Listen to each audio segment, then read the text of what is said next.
You work hard, you get paid, and somehow you're still broke. What if I told you it's not your salary, it's one habit that's quietly keeping you poor? Meet Bob. Bob works 40 hours a week and earns a decent income, but at the end of every month, his bank account hits zero. Bills are paid, some fun is enjoyed, and the money is gone. Sound familiar? Bob's problem isn't that he doesn't make enough money, it's that he follows a habit most people never question. He spends first and saves whatever is left. And there's almost never anything left. When you spend first, your brain adjusts. A higher income quickly turns into a higher lifestyle. A raise becomes a new phone, more subscriptions, and more eating out. This is called lifestyle creep. The more you earn, the faster your money disappears. Let's look at what happens to Bob.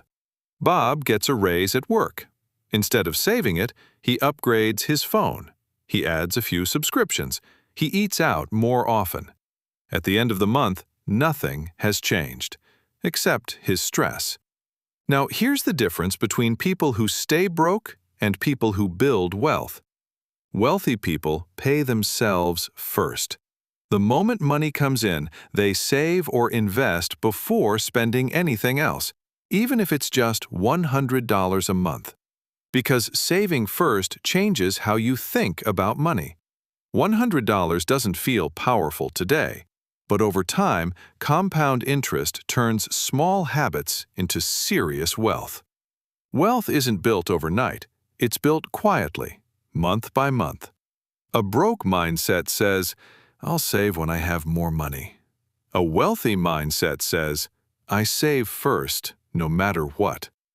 One habit keeps you stuck. The other sets you free.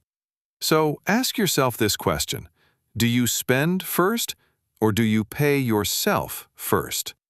If you want simple money lessons like this, subscribe to Bob Explains Money. Financial freedom starts with one habit.